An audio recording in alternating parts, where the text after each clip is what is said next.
हाय साथियों, आप सबका रीजनेबल स्टडी प्लेटफॉर्म पर स्वागत है। आज की इस वीडियो में हम हिस्ट्री की जो हम सीरीज चला रहे हैं लगभग 500 से 1000 सवालों की जो अब तक एग्जाम में आ चुके हैं उन्हें हम रिवीजन कर रहे हैं। उसका ये दूसरा पार्ट है। तो पहले सवाल से डिस्कस करते हैं। मगध की प्रथम राजधानी कौन सी थी? तो गिरिब्रज, ये हमारी मगध की प्रथम राजधानी थी। किस शासक द्वारा सर्वप्रथम पाटलिपुत्र का राजधानी के रूप में चयन किया गया था? तो उदयन। जो उदयन थे ये हमारे हर्यक वंश के थे, हर्यक वंश, जिसे पितृहंता वंश भी कहा जाता है। 16 महाजनपदों की सूची उपलब्ध है अंगुत्तर निकाय में। काफी इंपॉर्टेंट सवाल है, कई बार आ चुका है कि 16 महाजनपदों की सूची उपलब्ध है अंगुत्तर निकाय में। नंद वंश का अंतिम सम्राट कौन था? घनानंद। काफी अच्छा सवाल और कई बार पूछा जा चुका है एग्जाम में। और नंद वंश का जो अंतिम सम्राट था उसे किसने हराया था? चंद्रगुप्त मौर्य ने। किसकी सहायता से? चाणक्य की। तो सिकंदर के आक्रमण के समय भारत पर निम्नलिखित किस राजवंश का एक शासन था? तो नंद वंश का। धार्मिक आंदोलन देखते हैं। जैन परंपरा के अनुसार जैन धर्म में कुल कितने तीर्थंकर हुए हैं?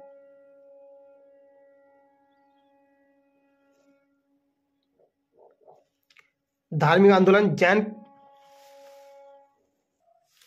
जैन परंपरा के अनुसार जैन धर्म में कुल कितने तीर्थंकर हुए हैं? 24।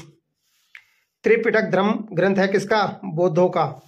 बुद्ध ने निम्नलिखित में किस स्थान पर महापरिनिर्वाण मृत्यु प्राप्त किया था? कुशीनगर, उत्तर प्रदेश में। किसके द्वारा तृतीय बौद्ध संगीति को संरक्षण प्रदान किया गया था? अशोक। बौद्ध ग्रंथ पिटकों की रचना निम्नलिखित किस भाषा में की गई थी? पाली। महावीर का जन्म किस क्षत्रिय गोत्र में हुआ था? गात्रिक वंश में। गौतम बुद्ध का जन्म स्थल कौन है? लुम्बिनी। प्राचीनतम विश्वविद्यालय कौन सा है? नालंदा। महावीर की मृत्यु कहां पर हुई थी? पावापुरी। कई बार सवाल पूछा गया एग्जाम में। जैनियों के पहले तीर्थंकर कौन थे? ऋषभ देव। गौतम बुद्ध ने अपना प्रथम उपदेश कहां दिया था? सारनाथ। जातक किस ग्रंथ का है? बोध।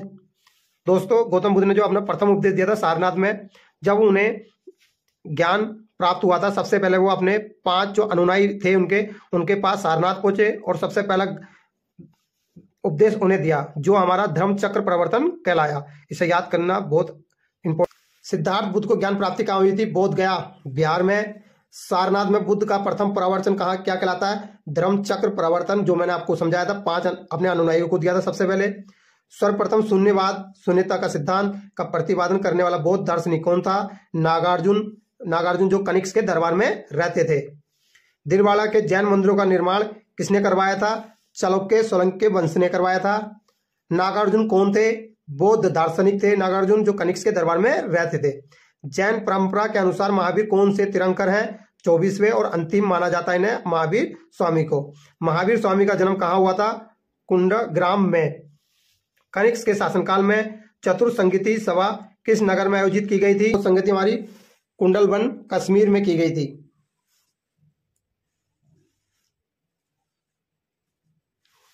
चौथी बौद्ध परिषद का आयोजन किसने कराया था? कनिष्क ने कराया था। भारत में पूजित पहली मानव प्रतिमा किसकी बनी थी? गौतम बुद्ध की। तृतीय बौद्ध संगीति कहाँ आयोजित की गई थी? पाटलिपुत्र में। और जिसको संरक्षण किसने दिया था? अशोक ने। बुद्ध की मृत्यु के बाद प्रथम बौद्ध संगीति की अध्यक्षता किसने की थी? महाकश्यप ने। गौतम बुद्ध का जन्म कब हुआ था? 563 ईसा पूर्व। बौद्ध शिक्षा का केंद्र था विक्रमशिला। प्रथम जैन महासभा का आयोजन कहाँ किया गया था? पाटलिपुत्र राज्य में। द्वितीय जैन महासभा का आयोजन कहाँ हुआ था? पल्लवी।